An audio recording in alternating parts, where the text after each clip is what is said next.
রাসূলের গোলামের জন্য মাসের পর মাস একজন সাহাবী এইভাবে মরুভূমির মধ্যে তাকে কষ্টের পর কষ্ট দিয়ে নির্যাতনের পর নির্যাতন দিয়ে তাকে কষ্ট করে অনেক ব্যথা দিয়ে তাকে পরীক্ষা করা হয়েছিল। তারপরও হযরত বেলাল রাদিয়াল্লাহু আনহু ঈমান ছেড়ে দেয় নাই।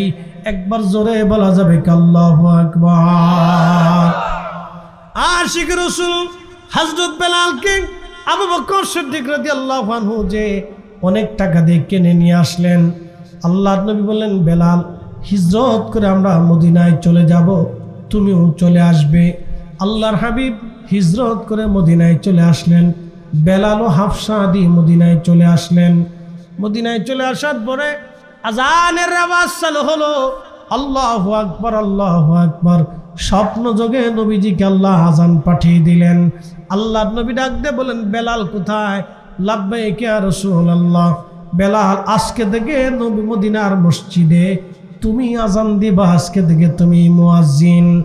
অথচ বেলাল কিন্তু আরবি ছিলেন না, তিনি আজমি ছিলেন, তিনি হাফসি ছিলেন, আফ্রিকার ইথিওপিয়ার দেশের মানুষ ছিলেন। তিনি হযরত বেলাল রাদিয়াল্লাহু আনহু তিনি ইথিওপিয়ার দেশের মানুষ, কেনিয়ার দেশের মানুষ। ওখান থেকে তিনি মক্কায় বহুদিন তিনি আরবি জানতেন, কিন্তু পরিশুদ্ধভাবে বলতে পারতেন না। আজান শুরু হলো, আজানের ভিতরে বেলালের সহি হতো না। আশহাদুর জায়গা কোনো কোনো বর্ণনায় আছে আশহাদুর জায়গা আশহাদু পড়তেন বেলাল।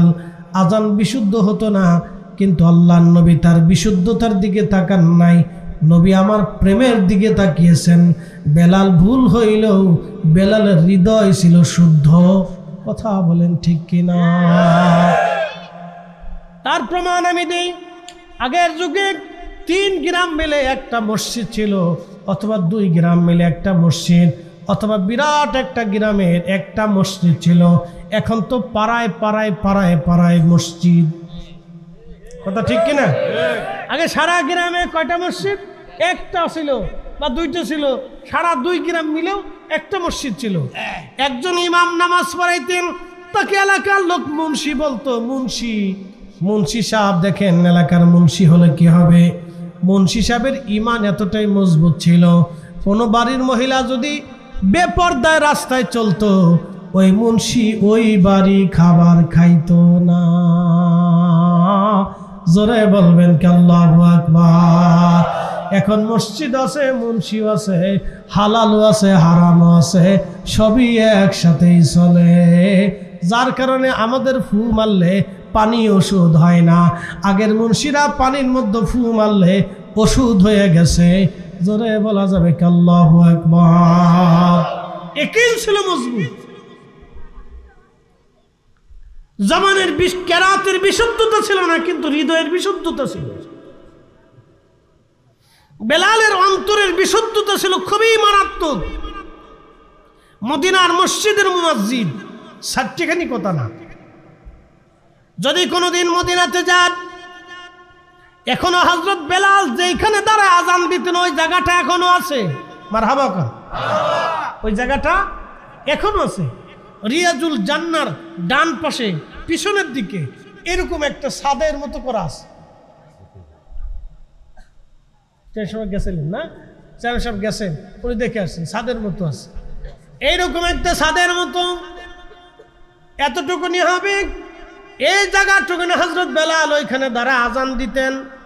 ওই ছাদটা ছিল বনু নাজ্জার গোত্রের এক মহিলা সাহাবীর বাড়ি। তার ঘরের ছাদ ছিল ওইরকম।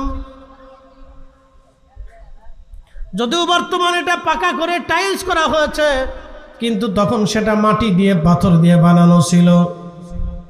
ওই ছাদের উপরে দাঁড়ায় বেলাল আজান দিতেন। এখনো মুয়াজ্জিনরা মসজিদে নববীতে ওইখানে দাঁড়ায় আজান দেন। একসাথে বলবেন না মারহাবা।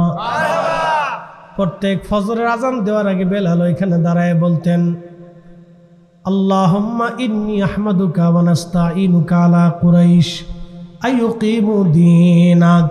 ফজরে আজান দেওয়ার পরে এই দোয়া হযরত বেলাল আগে পড়তেন। কিন্তু আমার দেশের ফজরের আজান দেওয়ার আগে আমার দেশের কিছু মুয়াজ্জিন ঘুমের দোয়া পড়ে। কিসের দোয়া? ঘুমের দোয়া পড়লে বেদাত হয় না, কিন্তু সালাতু সালাম বললে বেদাত হয়। এই কথা কর না কেন? ঘুমের দোয়া পড়লে বেদাত হয় না, কিন্তু সালাতু সালাম পড়লে বেদাত হয়। আজান দেওয়ার আগে কেরাত পড়লে, জিকির করলে বেদাত হয় না, কিন্তু দুরূদ শরীফ পড়লে বেদাত হয়ে যায়। এক মুখে দুই নীতি, বোঝা গেল অন্তরে নবীর দুরুদের বিদ্বেষ আছে। আমরা সুন্নিরা যতদিন বেঁচে থাকব নবীর দুরুদ আমরা ছাড়ব না। কথা বলুন ঠিক কিনা? বুঝতে অসুবিধা হচ্ছে আপনাদের? বুঝে যাবে। কষ্ট হচ্ছে? বেশি রাত না, হয়ে গেছে আমার, একটু ধৈর্য ধরেন, 10টা মিনিট। আজান দিলেন বেলাল। আজানের মহিমা, আজানের ফয়জুদ এত কঠিন ছিল যে সাহাবে کرام ঘরের ভিতরে বসে থাকতে পারতেন না, উনি আজান দিলেন। এত মারাত্মক আকৃষ্ট করত ওনার আজান। খালি মুখে আজান হতো, আজানের ফয়জুদ এতই মারাত্মক ছিল বেলালের। আল্লাহ বেলালকে দিয়ে হাসরের মাঠে আজান দেওয়াবে, জান্নাতের ভিতরে আবার আল্লাহ আজান দেওয়াবে। বেলালের আজান শুনে জান্নাতীরা মুগ্ধ হয়ে বসে থাকবে। হাসরের মাঠে বেলাল আজান দিবে রে, ওই আজানে হাসরবাসীরা কাঁদতে থাকবে। একবার জোরে বলবেন কি মারহাবা। আহা, পৃথিবীর যত মুয়াজ্জিন কিয়ামতের ময়দানে বেলালের সাথে তাদের হাসর নাসর হবে। সুবহানাল্লাহ কি বাড়ি যাইয়া। দুনিয়ার যত মুয়াজ্জিন কিয়ামত পর্যন্ত পৃথিবীতে মসজিদে আজান দিবে, সব মুয়াজ্জিনরা কিয়ামতের মাঠে হযরত বেলালের পিছনে দাঁড়াবে। আর দুনিয়ার যত কারি আছে কোরআন তেলাওয়াত করে, সব কারীরা হাসরের মাঠে উবাই ইবনে কাবের পিছনে দাঁড়াবে। দুনিয়ার যত বীর যোদ্ধা ছিল সব বীর যোদ্ধারা কিয়ামতের ময়দানে হযরত আলী রাদিয়াল্লাহু আনহুর পিছনে দাঁড়াবে। দুনিয়ার যত শহীদ ছিল সব শহীদরা কিয়ামতের মাঠে সাইয়্যিদুশ শুহাদা আমির হামজা রাদিয়াল্লাহু আনহুর পিছনে দাঁড়াবে। দুনিয়ার যত ন্যায়পরায়ণ শাসক, রাজা, বাদশা, মাতব্বর, সর্দার যারা বিচার করতেন ন্যায় বিচার, কিয়ামতের ময়দানে হযরত ওমর রাদিয়াল্লাহু আনহুর পিছনে দাঁড়াবে। দুনিয়ার যত জাহিদ, আবিদ, সালিহ, ওলি যারা ছিলেন তারা কিয়ামতের ময়দানে আবু যর গিফারি রাদিয়াল্লাহু আনহুর পিছনে দাঁড়াবে।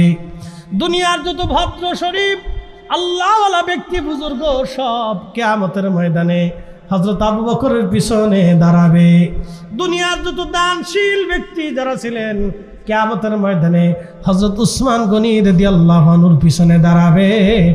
একবার জোরে বলবেন কি মারহাবা।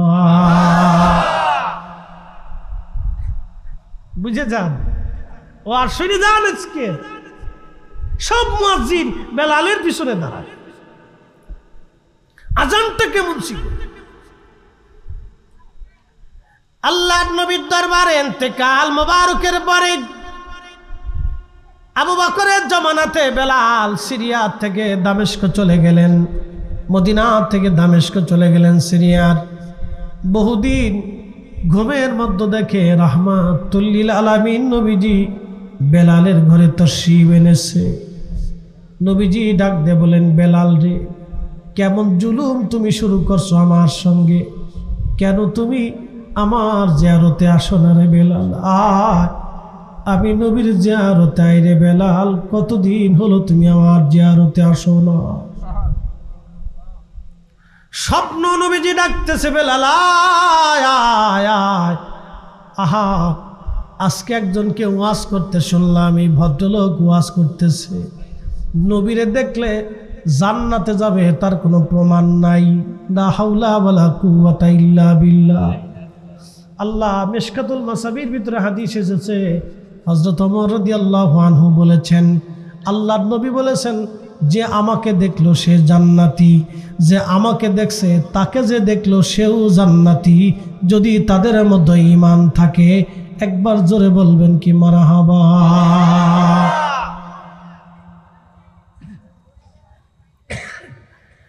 এ বুল্লার মুসলমান, নবী স্বপ্ন দেখালেন, বেলাল আয়, আমি নবীর জিয়ারতে আসরে। বেলাল, কেমন জুলুম তুমি আমার সাথে শুরু করছো? বেলাল, কেন আসো না আমার জিয়ারতে? স্বপ্ন দেখার পরে বেলাল সিরিয়া থেকে রওনা হয়ে গেলেন। মদিনার পানে রওজা মোবারক তখন এরকম ছিল না, কাঠের জালি দিয়ে রওজা শরীফ ঘিরে রাখা ছিল। তখন আবু বকর ওমর দুনিয়াতে জিন্দা। বেলাল আসছে রওজা শরীফের পাশে বসে বসে রওজা মোবারকের মধ্যে মাথা ঠেকিয়ে বেলাল কাঁদতেছে। নবীজি গোলামকে আসতে বলেছিলেন, গোলাম আপনার কদম মোবারকে হাজির হয়ে গেছে। ইয়া রাসূলুল্লাহ, আমি আপনার জিয়ারতে আসছি।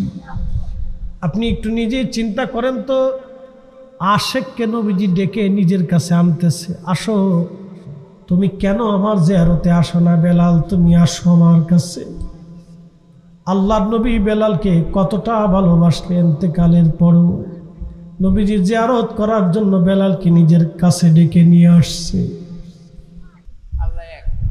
قل هو الله أحد الله الصمد لم يلد ولم يولد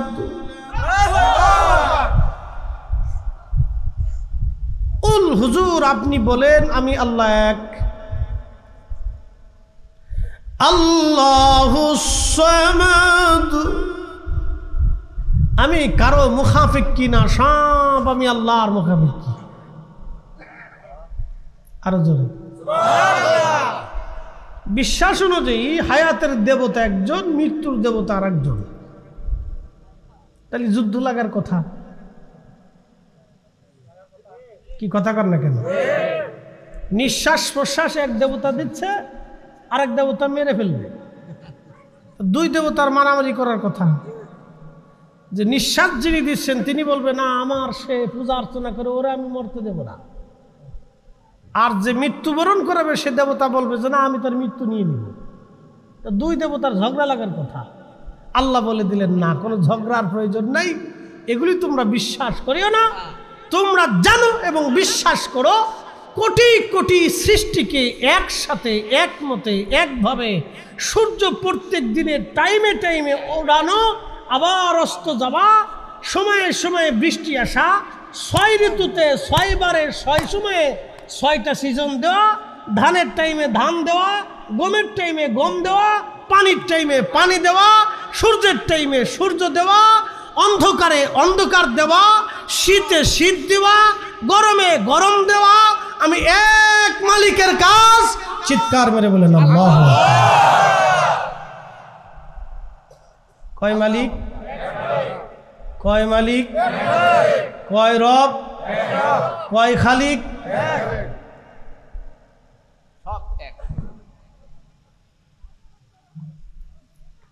প্রিয় উপস্থিতি, কথাগুলি খুবই মনোযোগের সাথে শুনে যাবেন আপনারা। আমরা এখানে যতগুলি মানুষ আছি, আমাদের নিঃশ্বাস যাচ্ছে এবং আসতেছে।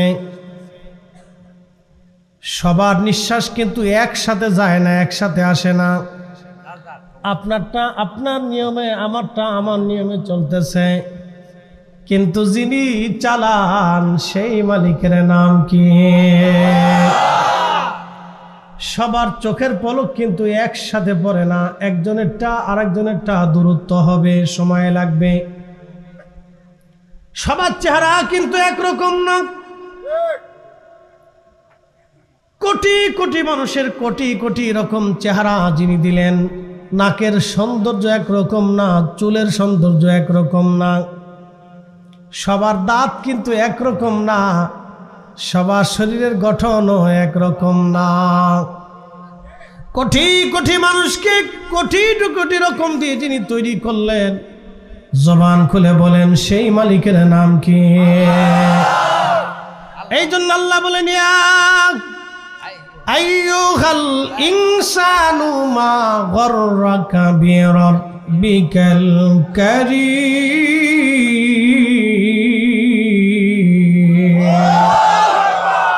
তুমি রহমান, তুমি মেহেরবান, বলেন তুমি রহমান, তুমি মেহেরবান। অন্ধ গাহে না শুধু তোমারি গুণগান, অন্ধ গাহে না শুধু তোমারি গুণগান, বুঝেও বুঝে না তব শান। তুমি রহমান, তুমি মেহেরবান, তুমি রহমান, তুমি মেহেরবান। বল্লার মুসলমান মাধবপুরবাসী খুবই মনোযোগ দিয়ে শুনবেন। আহা, আমার রব, আমার আল্লাহ তিনি বলতেছেন, হে মানব জাতি, হে ইনসান, কিসে তোমাকে আল্লাহ থেকে জুদা করলো বলো? কে তোমাকে আল্লাহ থেকে জুদা করলো বলো? কিসে তোমাকে আমি আল্লাহর একত্ববাদ থেকে জুদা করলো? কে তোমাকে নামাজ থেকে জুদা করলো? কে তোমাকে জিকির থেকে জুদা করলো? কে রোজা থেকে জুদা করলো? কে তোমাকে আল্লাহর নবীর ভালোবাসা থেকে জুদা করে দিল? কে তোমাকে রসুলের তাজিম থেকে জুদা করে দিল? আমি আল্লাহ থেকে কে তোমাকে বিমুখ করে দিল? আল্লাযী খালাকাকা ফাসাওয়াকা ফাআদালাক, যেই রব তোমাকে সৃষ্টি করলেন, আমাকে সৃষ্টি করলেন আমার আল্লাহ, আবার আমাদেরকে সুঠাম করলেন। আল্লাযী খালাকাকা ফাসাওয়াকা ফাআদালাক, যিনি আমাদেরকে সুবিন্যস্ত করলেন, সুঠাম করলেন। আল্লাহ সৃষ্টি করলেন, কিভাবে সৃষ্টি করলেন আমার রব? রুহের কথা পরে আসতেছি, আসেন। মায়ের রেহেমের ভিতরে আমার আল্লাহ কেমনে বানাইলেন? আল্লাহ কোরআনে বললেন, ওয়া বাদা খালকাল ইনসানি মিন তিন, আমি মানব জাতিকে সৃষ্টির সূচনা করলাম মাটি থেকে, এই মানুষের সৃষ্টির সূচনা করলাম মাটি থেকে। এরপরে আল্লাহ বললেন, সুম্মা জাআলা নাসলাহু মিন সুলালাতিন মিন মাইন মাহিন,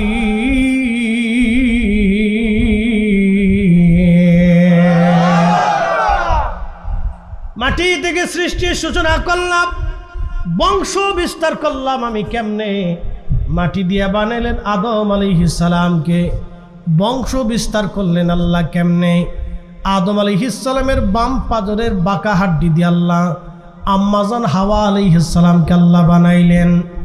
হাওয়া এবং আদমের দুইজনের শরীর থেকে নির্গত পানি, সুম্মা জাআলা নাসলাহু মিন সুলালাতিন মিন মাইন মাহিন, নির্গত পানি, বাবার পৃষ্ঠদেশ থেকে পানিটা আসে, মায়ের বক্ষ দেশ থেকে এই পানিটা আসে।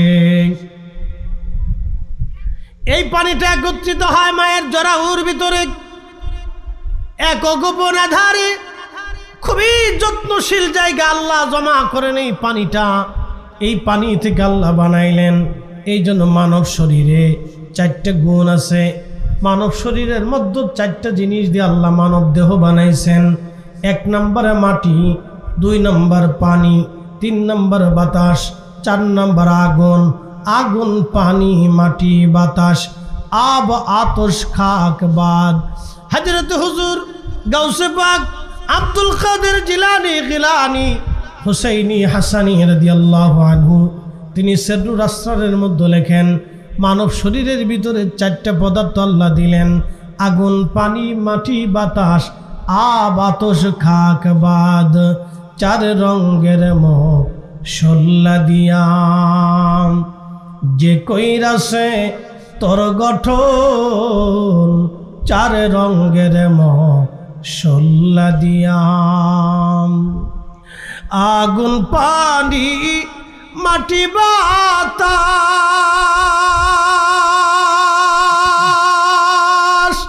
একই যোগে করিয়া প্রকাশ। আগুন, পানি, মাটি, বাতাস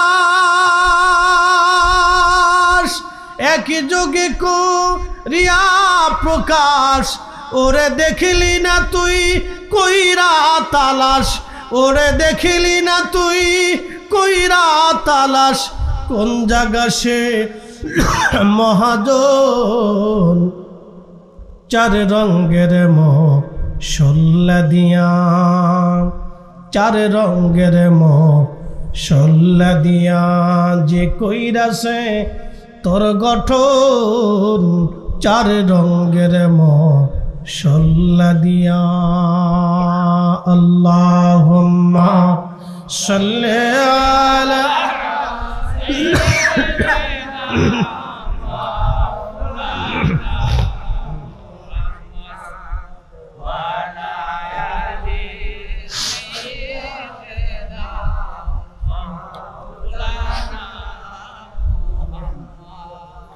বুঝতে কি কোনো অসুবিধা?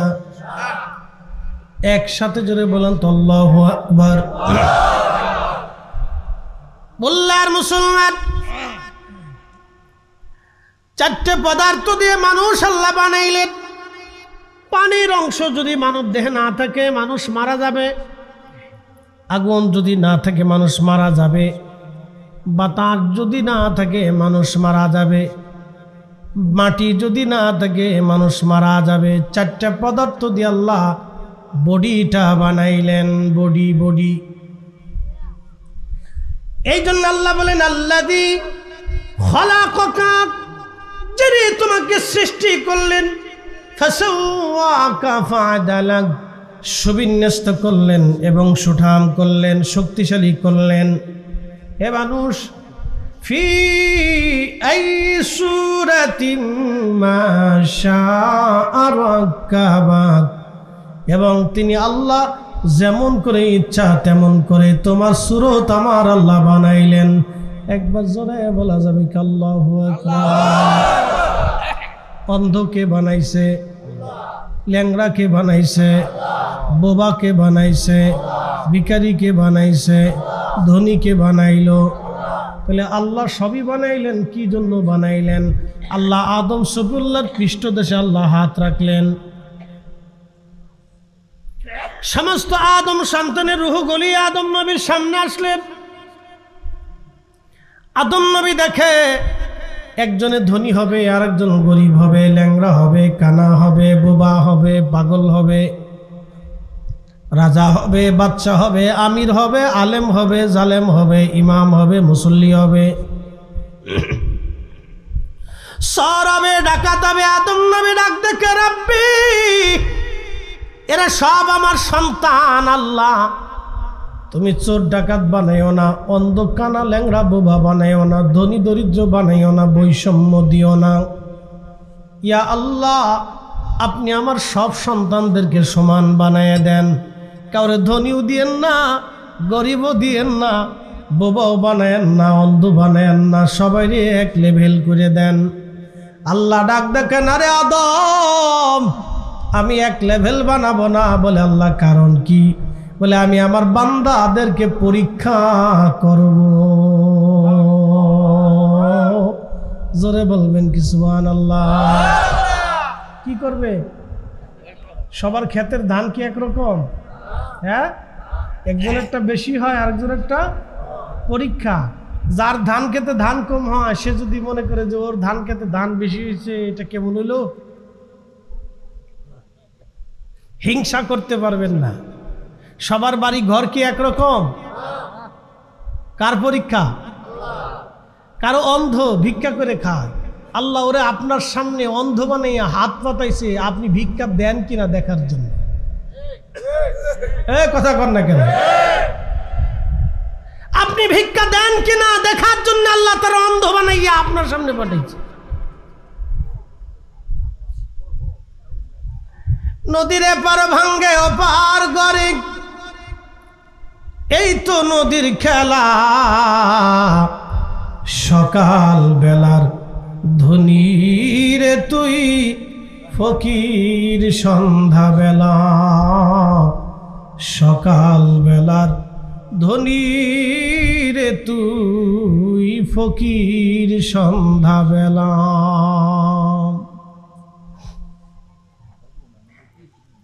দুনিয়ার এই কিছু নিয়ে গৌরব করার কিছু নাই। মানুষের কিচ্ছু নাই। এই জন্য আল্লাহ বলে, রে মানব জাতি, কে তোমাকে আমি আল্লাহ থেকে জুদা করে দিল? তুমি কেন পাথরের সামনে সেজদা দিলা? কেন প্রতিমার সামনে মাথা নত করলা? কেন গাছের সামনে মাথা নত করলা? কেন সূর্যের সামনে তুমি মাথা নত করলা? কে তোমারে বানাইলো আর তুমি মাথা নত করলা কার সামনে?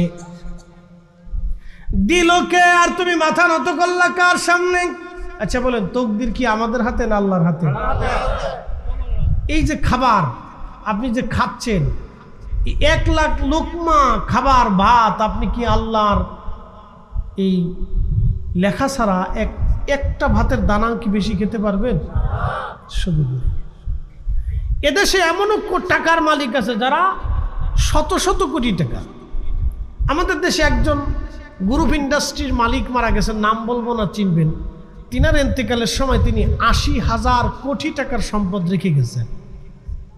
কত হাজার কোটি? 80,000 কোটি টাকা 1,000 টাকার বান্ডিল করে, 1 লক্ষ টাকার বান্ডিল করে নোট করে যদি আপনাদেরকে বস্তা করে দেওয়া হয়, তো আপনারা সবাই নিয়ে সারতে পারবেন না, সবাইও নিয়ে সারতে পারবেন না।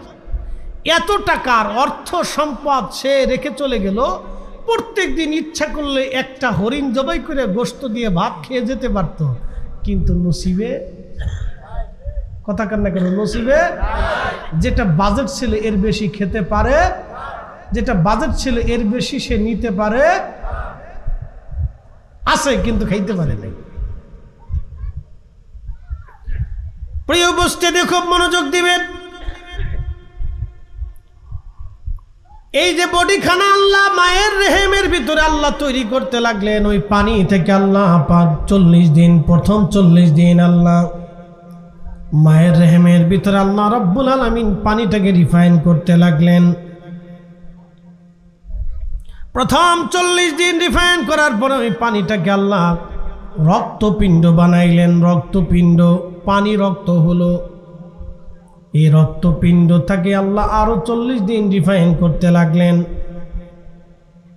ওই 40 দিন পরে আল্লাহ পাক এই রক্তপিণ্ডটাকে গোশতখণ্ড বানাইলেন। শুধু গোশত হলো, পানি থেকে রক্ত হলো, রক্ত থেকে গোশত হলো। বলেন, মায়ের পেটের ভিতরে যিনি পানি থেকে গোশত, রক্ত, রক্ত থেকে গোশত যিনি বানাইলেন তিনি কে? না আর কোনো ক্ষুধা আছে? যদি জন্মের ক্ষুধা ভিন্ন হয়,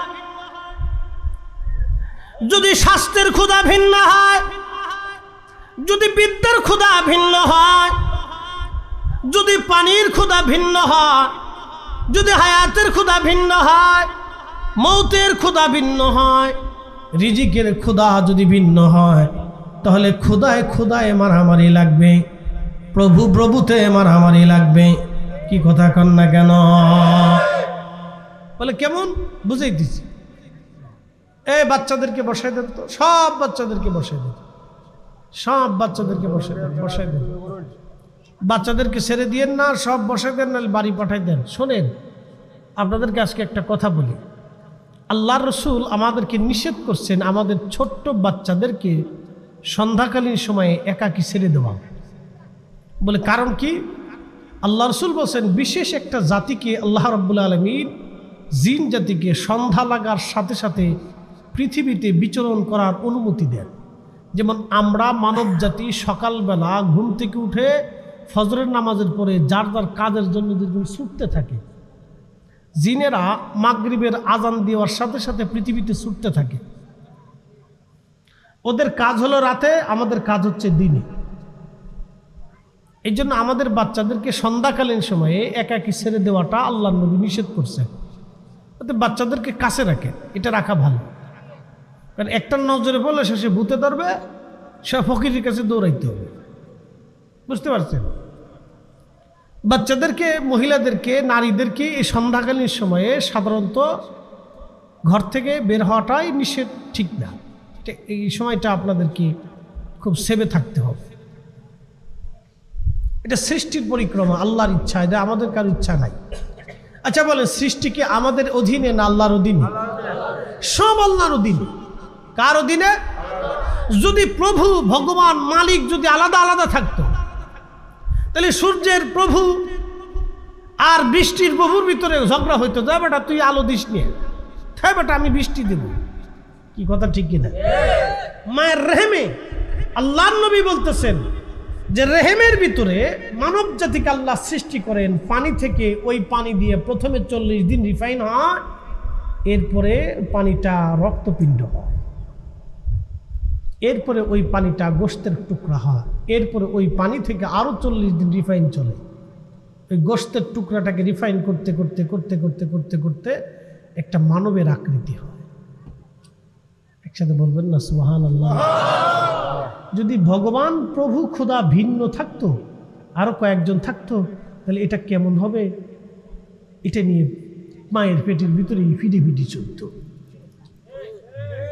হ্যাঁ, কথা কর না কেন? মালিক কয়জন? একসাথে বলেন কয়জন? আমাদের সৃষ্টিকর্তা কয়জন?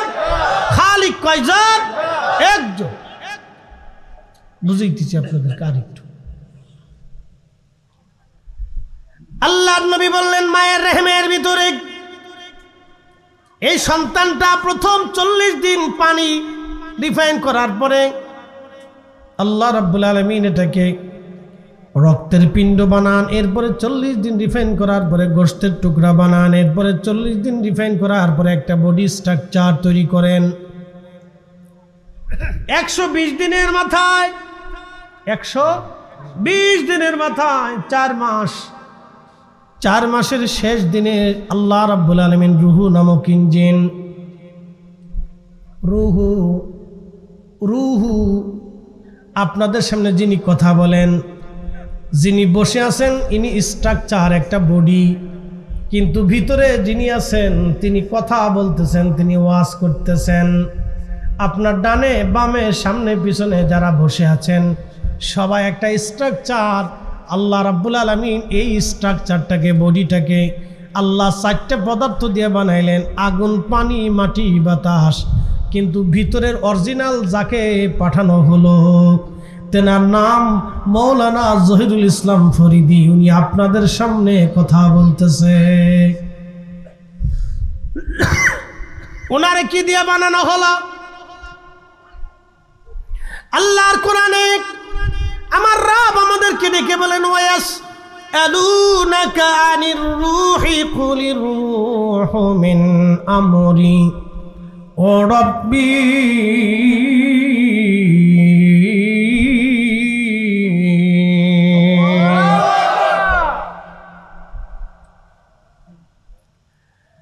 ওনাকে বানানো হলো কি দিয়া? কাফেররা এসে ভোট করে আল্লাহর নবীকে জিজ্ঞেস করলেন, হয় আল্লাহর নবী আপনি বলেন তো, বডি তো আল্লাহ বানাইলেন এটা দিয়া, কিন্তু রুহু বানাইছে আল্লাহ কি দিয়া? বলে দেন আজকে।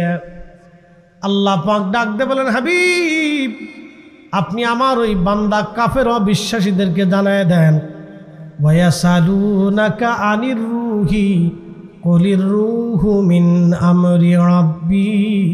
এই রুহুটা আল্লাহর একটা হুকুম, এটা আল্লাহর হুকুম। আল্লাহর হুকুমে মানব দেহের ভিতরে জিব্রাইল আলাইহিস সালাম এসে ফুঁকায় দেন 4 মাসের মাথায়। কয় মাস? আবার বলে দেই, কয় মাস? 4 মাসের মাথায় মায়ের রেহেমের ভিতরে আল্লাহ জিব্রাইলকে দিয়ে রুহুটা ফুঁকায় দেয়, ঢুকায় দেয়। এটা আল্লাহর হুকুম।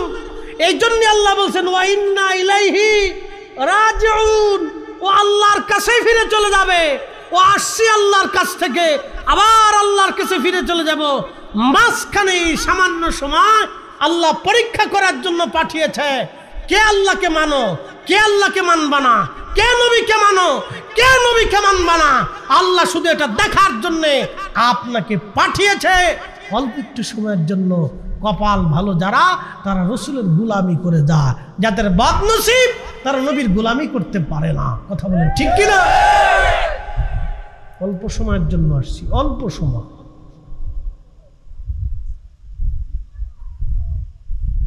চার রঙের মশলা দিয়া যে কইরাছে তোর গঠন, চার রঙের মশলা দিয়া,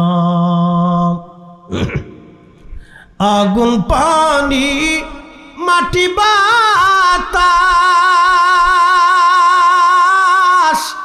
একই যোগে করিয়া প্রকাশ। আগুন পানি মাটি বাতাস একই যোগে করিয়া প্রকাশ। দেখিলি না তুই কইরা তালাশ, কোন জায়গা সে মহাজন চার রঙের মশলা দিয়া, চার রঙের মশলা দিয়া যে কইরাছে তোর গঠন চার রঙের মশলা দিয়া।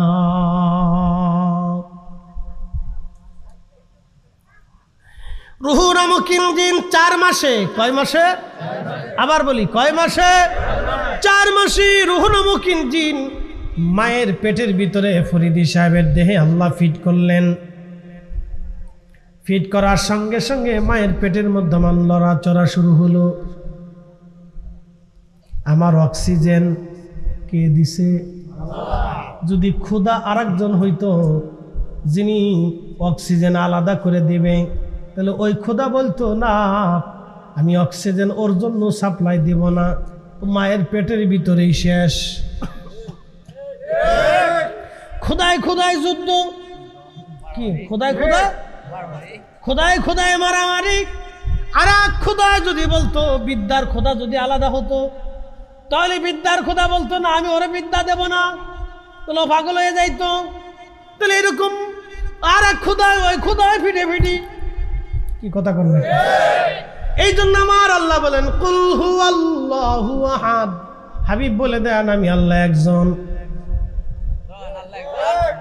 আল্লাহ জোরে বলেন আল্লাহ। বুঝাইতেছি আপনাদেরকে আরো। 40 মাস, দুঃখিত 1 মাস 40, 1 মাস 20 দিন, 120 দিন, 4 মাসের মাথায় আল্লাহ রুহু দিয়ে দিলেন। কি দিলেন? লড়াচড়া শুরু হলো। নিঃশ্বাস যিনি দিলেন তিনি কে? খাবার যিনি দিলেন তিনি কে? তাও কেমনে খাবার দিলেন? মায়ের নাভি দিয়া। কার নাভি? মার নাভি দিয়া আমার নাভির সাথে অ্যাডজাস্ট করে দিলেন। মা খাইলে আমার খাওয়া হয়, মা ঘুমাইলে আমার ঘুম হয়, মার শরীরে পুষ্টি হইলে আমার পুষ্টি হয়। এই জন্য ডাক্তাররা ওই সময় বলে মাকে ভালো ভালো খাবার দেন, দুধ খাওয়ান, ডিম খাওয়ান এবং ছোট ছোট মাছ খাওয়ান, শাকসবজি বেশি করে খাওয়ান, পুষ্টিকর খাবার খাওয়ান। কারণ মার পুষ্টি হলে পেটের বাচ্চার পুষ্টি হবে। মা দুধ খাইলে বাচ্চার দুধ খাওয়া হয়। আর যদি ভগবান ভিন্ন হইতো তাহলে মার পেটের ভিতরে মারামারি চলত। মালিক কথা কন, মালিক কোন সন্দেহ? লা ইলাহা ইল্লাল্লাহ লা শারীকা লা, কোন শরীক নাই, তিনি একজন, এক আল্লাহ। এই জন্য আমরা এক আল্লাহ বিশ্বাসী হইয়া আমরা সব মুসলমান একসাথে সেজদায় পড়ে যাই। কথা বলেন ঠিক না? আরো বুঝাই, যদি হায়াতের খোদা ভিন্ন হইতো, মৃত্যুর খোদা ভিন্ন হইতো, তাহলে চেয়ারম্যান সাহেব বসা, মৃত্যুর খোদা বলতো চেয়ারম্যানটা রাখা যাবে না, ওরে আমি নিয়ে আসবো। হায়াতের খোদা বলতো না, তারে রাখবো। এটা নিয়ে বিরাট যুদ্ধ বাইরে যাইতো, ঠিক কিনা? খোদায় খোদায় যদি ফিটে ফিটি হইতো, কেমন হইতো? খোদায় খোদায় ফিটে ফিটি, বিরাট ফিটে ফিটি, খোদায় খোদায়। সারা পৃথিবীতে খোদায় খোদায় মারামারি লাইগা 33 কোটি খোদায় যদি ফিটে ফিটি লাগে, তাহলে অবস্থা বিরাট বড় বেগতিক হয়ে যাইতো। এই জন্য আল্লাহ ডাক দেখায় না কোনো খোদার অস্তিত্ব সৃষ্টির মধ্যে নাই। আমি একমাত্র আল্লাহ সব বানাইলাম, সব সৃষ্টি করলাম। আমি একমাত্র আল্লাহ সব নিয়ন্ত্রণ করি, পরিচালনা করি। একবার জোরে বলা যাবে কি আল্লাহু আকবার? খুব মনোযোগ দিন বুল্লাবাসী। 4 মাসের মাথায় যখন জিব্রাইল রুহুখানা ফুকায় দেয়, আচ্ছা বলেন রুহু কি দেখা গেছে? আপনার ডানে বসার বডি দেখছেন, কিন্তু আসল জন্য দেখা গেল না। এবার আসেন, এই রুহুখানা যখন চলে যাবে সেই হিসাব আমি পরে আসতেছি, কিন্তু ওই জিব্রাইল যখন রুহু ফুকায় দেয় তখন আল্লাহ বলে দেন, জিব্রাইল 4টে জিনিস আমার বান্দার জন্য একেবারে নির্দিষ্ট করে দেন।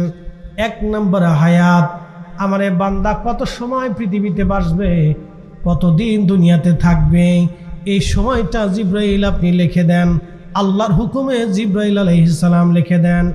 চেয়ারম্যান সাহেব, মুরব্বী সাহেব, বাবাজেরা, চুল পেকে গেছে, দাড়ি পেকে গেছে, ওনাদের আগেও বহু মানুষ কবরে চলে গেছে, কি গেছে না?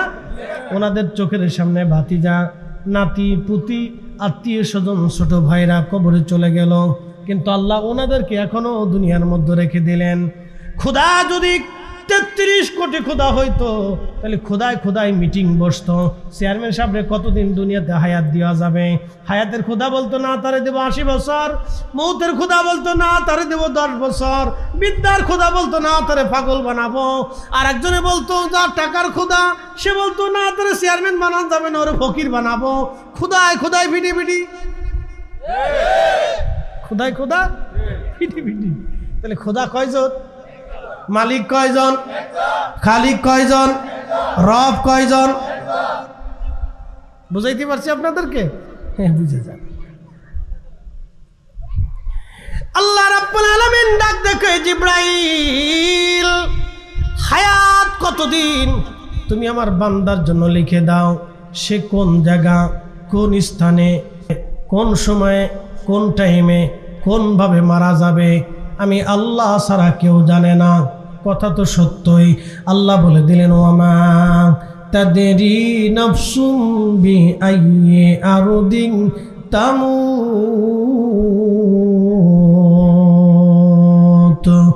একদিন মাটির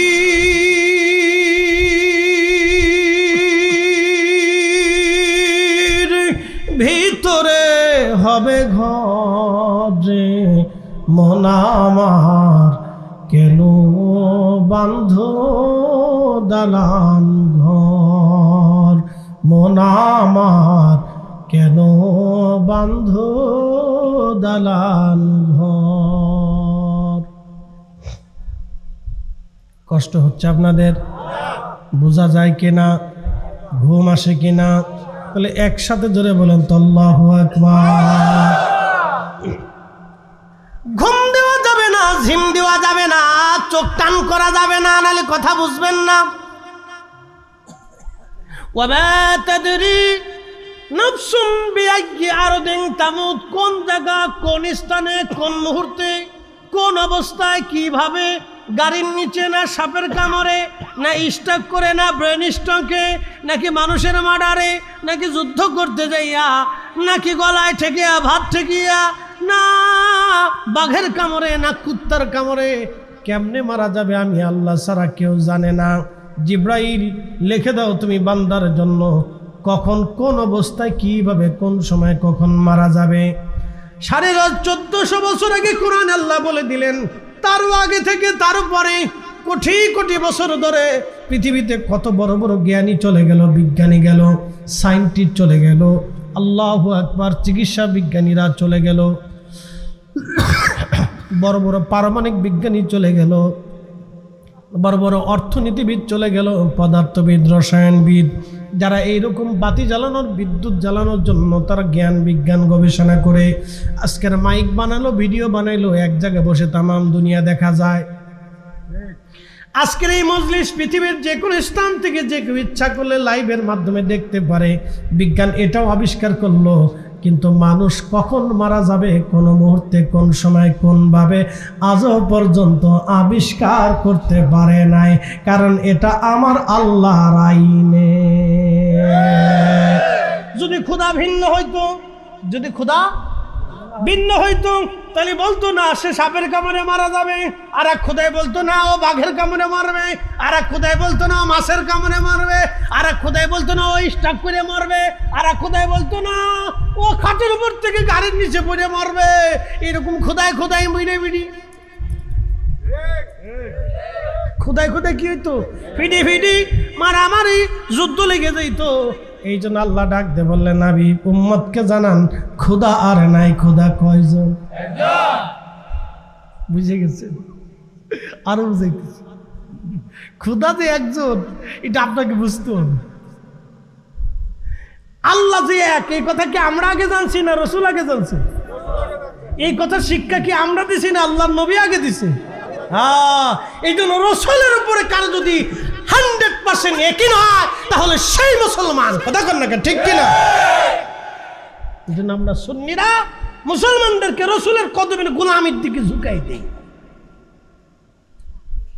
আপনাকে সূত্র বুঝতে হবে। কাজী নজরুল আন্ডার মেট্রিক, দাড়ি মোছ কিচ্ছু নেই, বাবরি চুল ছিল, লেখাপড়া বেশি কিছু না, মাদ্রাসাও তেমন কিছু পড়ছে না, মক্তবে কোনোদিন কোন রকম।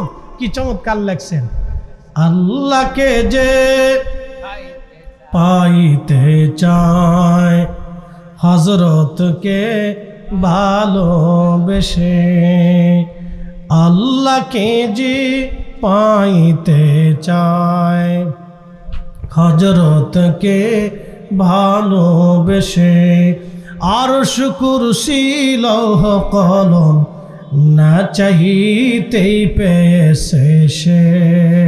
আল্লাহুম্মা সাল্লি আলা সাইয়্যিদিনা মাওলানা মুহাম্মদ ওয়া আলা আলি সাইয়্যিদিনা মাওলানা। বললে আর মুসলমান খুবই মনোযোগ দিয়ে শুনে যাবে না।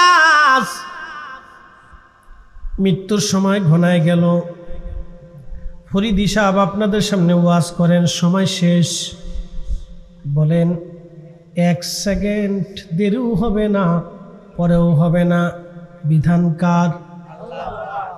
ওয়ালা ইউআখিরাল্লাহু নাফসান ইযা জাআ আজালুহা।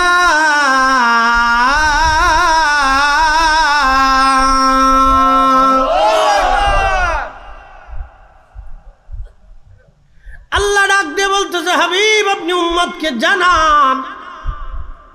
উম্মতকে জানান হায়াত শেষ হয়ে যাওয়ার পরে 1 সেকেন্ড আগেও না, 1 সেকেন্ড পরেও না, 1 সেকেন্ড আগেও হবে না, পরেও হবে না, আমার বান্দার হায়াত শেষ হয়ে যাওয়ার সঙ্গে সঙ্গে আমি নিয়ে আসব। আচ্ছা বলেন, নিবে কারে আমাদের বডি? জোরে বলেন, কি নিবে? কোন সময় দিছিল? মায়ের পেটে 1 মাস 4 মাসের সময়ে 120 দিনের মাথায়। একসাথে কোন আল্লাহু আকবার।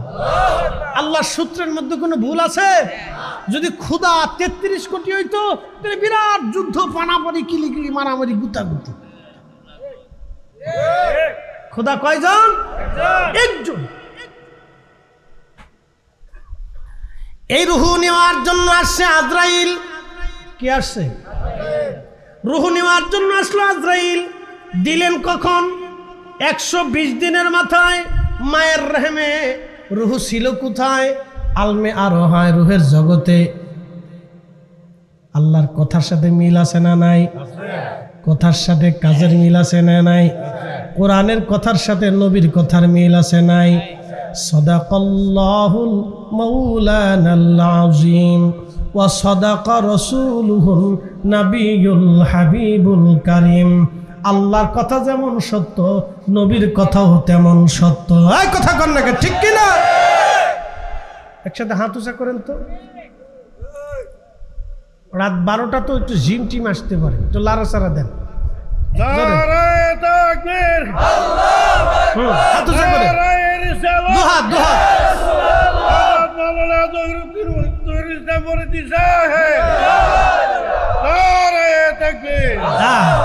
ঠিক আছে, বোঝা গেছে সজাগ আছে, বোঝা গেছে সজাগ আছে। 120 দিনের মাথায় কত 100 কোন জায়গা মায়ের রেহেমে আরে গেদাগু দিয়ে ওখানে সব কটে নিয়ে একবার ওই তাবারকের ডেক্সির সামনে নিয়ে তসবি ধরাই দিয়ে জিকির করতে কর যে তোরা বাবা এখানে সার্ভিস দিয়ে ঘিরে ধীরে জিকির কর পরে তো করে দিচ্ছি ওখানে সব লয়ে যান ওরা খালি ভন করে ঘুরতেছে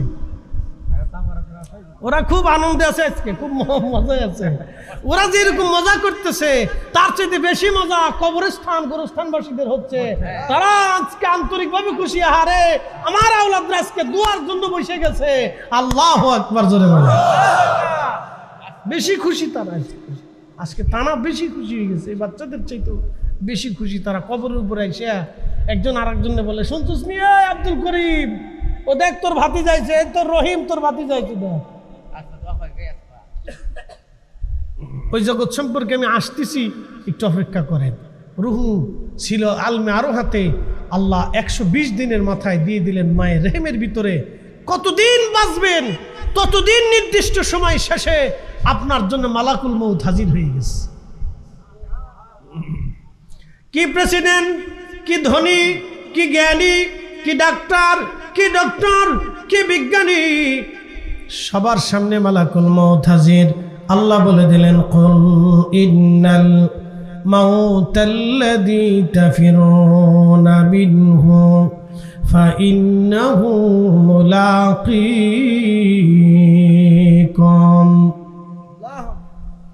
হুজুর আপনি বলে দেন মৃত্যু থেকে আমার বান্দারা পালায় বন্ধুরে বলে দেন ওই মরণ থেকে পালানোর কোনো রাস্তা নাই মালাকুল মউত তার সাথে মুলাকাত করবে আচ্ছা আপনারা বলেন এত বছর যিনি আপনার সঙ্গে সংসার করলেন আপনার বেগম সাহেবা স্ত্রী তার মৃত্যুর সময় যখন তাকে নিয়ে যাওয়ার জন্য মালাকুল মউত আসলো তার কি দেখা যায় যার সাথে সংসার করলেন এত বছর তার বাহ্যিক সুরত দেখলেন কিন্তু ভিতরের জনকে আপনি দেখলেন না তাকে যখন নিয়ে যাওয়া হয় বলেন তারে যখন নিয়ে যাওয়া হচ্ছে তারে কি দেখা যায় খাসার ভিতর চিন পাখি কেমনে আসে যায়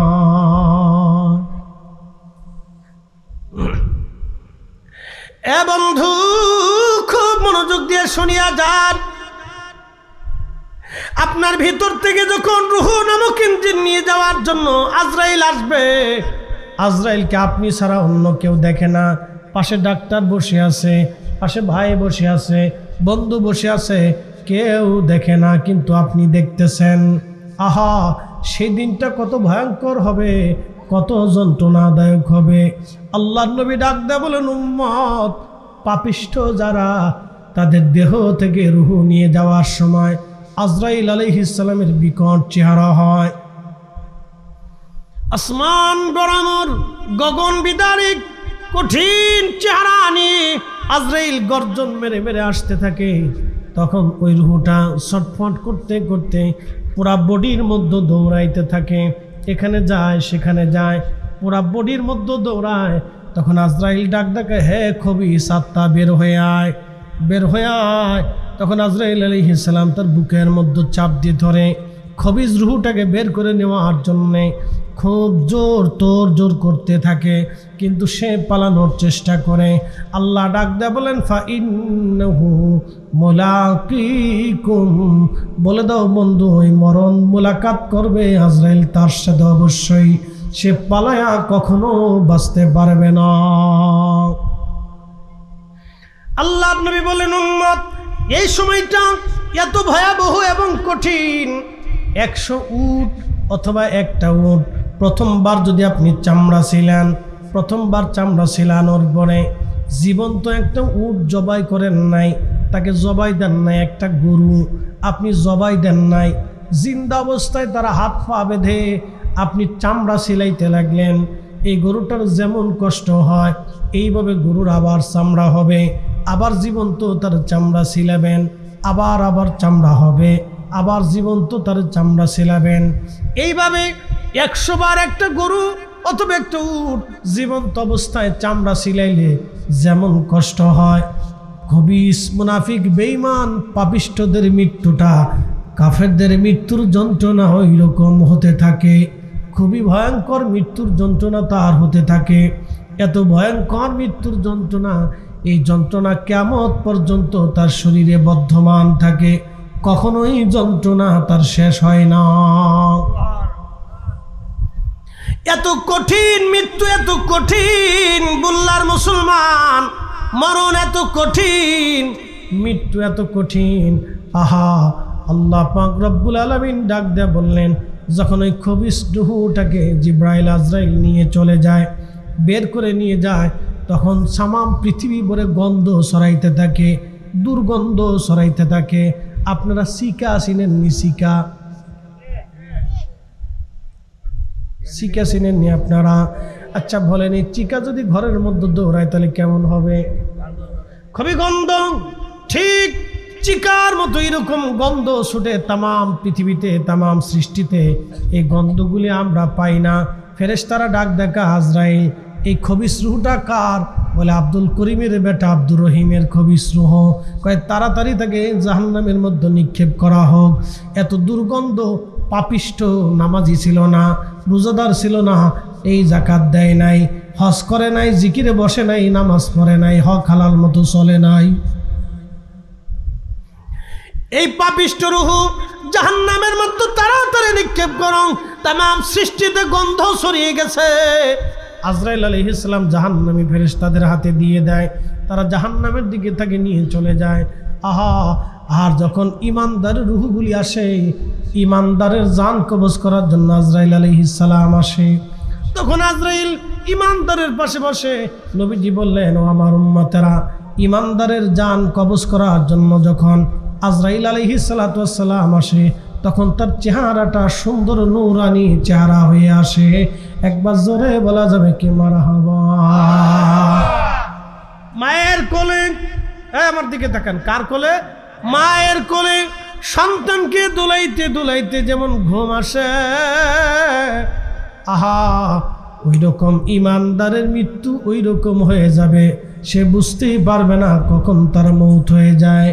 আল্লাহ বলেন তখন, ইয়া আইয়াতুহান নাফসুল মুতমাইন্না তুরজিই ইলা রাব্বিকি রাদিয়াতাম মারদিয়া ফাদখুলি ফি ইবাদি ওয়াদখুলি জান্নাতি। চিৎকার মেরে জোরে বলেন আল্লাহু আকবার। আচ্ছা, আপনারা বলেন, হায়াতের রূহ, হায়াতের দেবতা আর মৃত্যুর দেবতা যদি আলাদা হইতো, তাহলে দুই দেবতার মধ্যে মৌত নিয়ে আর হায়াত নিয়ে পিডি হইতো, মারামারি হইতো, ঠিক কিনা? তাহলে একজনের নিয়ন্ত্রণে তামাম পৃথিবী, তামাম সৃষ্টি চলে। হায়াত মৌত একজনের নিয়ন্ত্রণে চলে। জবান খুলে বলেন, সেই মালিকের নাম কে? আসেন জবান খুলে সেই মালিকের কিছু সময় আমরা জিকির করি, আল্লাহ আল্লাহ আল্লাহ আল্লাহ। একসাথে জবান খুলে আল্লাহ আল্লাহ আল্লাহ আল্লাহ আল্লাহ আল্লাহ আল্লাহ আল্লাহ আল্লাহ আল্লাহ আল্লাহ আল্লাহ আল্লাহ আল্লাহ আল্লাহ আল্লাহ। পাগলা রে ডুবলো বেলা দেখনা চাহিয়া, আল্লাহ আল্লাহ আল্লাহ আল্লাহ আল্লাহ আল্লাহ আল্লাহ আল্লাহ আল্লাহ। পর পারার ডাক পড়িলে, পর পারার ডাক পড়িলে, পার হবে তুই কে দে যাওয়া, পার হবে তুই কে দে যাওয়া, ডুবলো বেলা দেখ না চাহিয়া, আল্লাহ আল্লাহ আল্লাহ আল্লাহ আল্লাহ। বজ পাগলা রে ডুবলো বেলা দেখ না চাহিয়া, আল্লাহ আল্লাহ আল্লাহ। পাড়ার ডাক পড়িলে, পাড়া